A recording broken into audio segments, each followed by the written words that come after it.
Hello, what's up, little known history gang? Though I actually uploaded a video yesterday, however, it was way too long, and also, my presentation just wasn't as high quality as I would like for this channel. So I'm re-uploading today, hopefully a shorter, more condensed video that has less unnecessary details. Okay, let's start. The Somali are a Cushitic ethnic group originating in the Horn of Africa. Their language, Somali, is a member of the Greater Afro-Asiatic language family. It is closely related with languages such as Afar and Afan Oromo, and more distantly related with Arabic and Amazigh. They live primarily in East Africa, but they also have a worldwide diaspora in the Arabian Peninsula, Indonesia, and North America, among other places. There are about 17.6 million living in the main portion of Somalia, as well as 5.7 million living in what is considered to be Somaliland, 4.6 million living in Ethiopia, almost 3 million in Kenya, and about a half a million in Djibouti. Today we will do an exploration into the history of the Somali people. Starting off with their ancient history, the ancient Kingdom of Punt is believed to have been by most scholars in the lands of the Somalis today. From the only things that we know about them are from their trade with other civilizations around the same time, such as ancient Egypt and Mycenaean Greece. What we do know includes that it had a great wealth of ebony, ivory, frankincense, spices, and gold. Some historians have made the claim that according to the ancient Egyptians, the Egyptians migrated north to Egypt from the land of Punt, although this is a matter of dispute. There is some light evidence from things such as the Egyptians calling Punt names such as God's Land, Holy Land, and Land of the Gods / Ancestors. There are traces of ties between Somalia and Egypt even in Somali myth and folklore. For example, there is a saying that goes like this: there were once two brothers, one tall and strong, the other short and thin. They lived in the peninsula, meaning Somalia. One day, the little one, very jealous of his brother, went north and settled Egypt, and since he had an inferiority complex, he built great pyramids and sculpted huge statues. So, that does show like a bit of a bias, but it does make some sort of sense because if you remember, the ancient Egyptians, especially the southern Egyptians, because Egypt was originally two kingdoms, right? They were closely related with the Kingdom of Kush in modern day Sudan, and of course the people of Sudan are Cushitic people. So we could easily reference this to believe that the Egyptians, or at least the Egyptians in the southern half of Egypt, were Cushitic, and then the northern Egyptians might have had a bit of Cushitic blood as well. So we could reference this as all of these people from Egypt, Sudan, Ethiopia, Eritrea, Somalia, all come from the same Cushitic source, which could be somewhere around the Horn of Africa. But then I'm just speculating. Anyway, so Queen Hatshepsut of Egypt of the 18th dynasty also made a famous trading expedition to Punt. Another part of Somali history that is shrouded in mystery is their city-states. Some city-states include Mosylon, Opone, Asina, and Tabe. They were key junction points in trade with lands as far away as India and China, as well as the Parthians in Iran, the Roman Empire in the Mediterranean, the Phoenicians, the Nabatean Arab Kingdom, and Ptolemaic Egypt.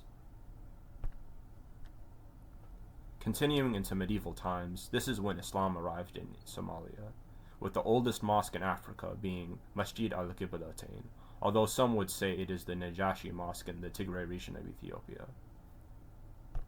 In legend, the Darod and Isaaq clans were started by two sheikhs named Darod and Isaaq ibn Hanbal, or Darod and Isaaq ibn Ahmed, who married into the local Dur clans and ended up starting their own clans themselves.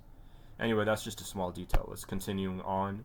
The Adal Sultanate became a prominent kingdom, and it emerged in 1415, expanding under Sultan Badle, stretching from Cape Gordfui to Suakin in Sudan.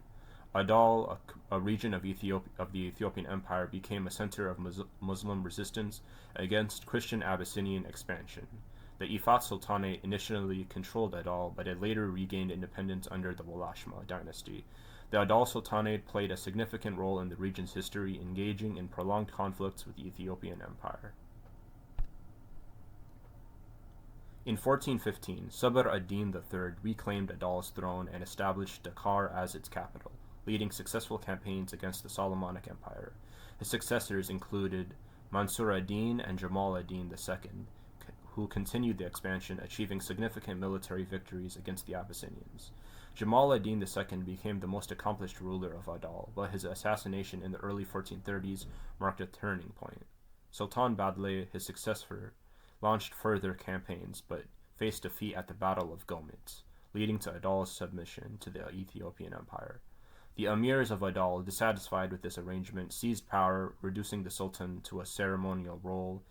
By the 15th century, Adal's leadership shifted to Harar's aristocracy, weakening the sultanate's central authority.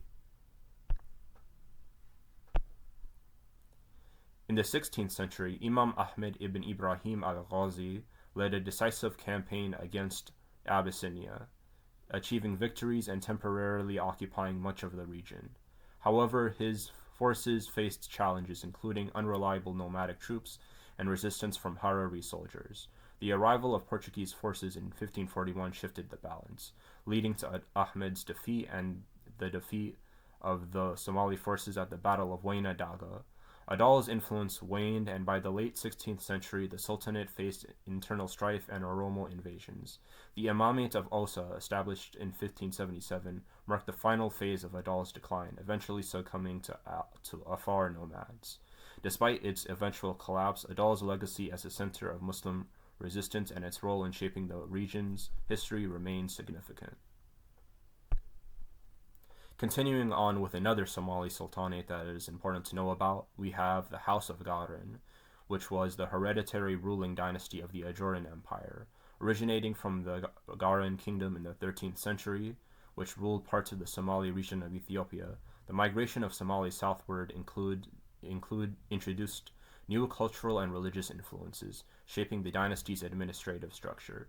The Ajuran evolved into an Islamic government with their legitimacy rooted in the genealogical baraka of Saint Balad.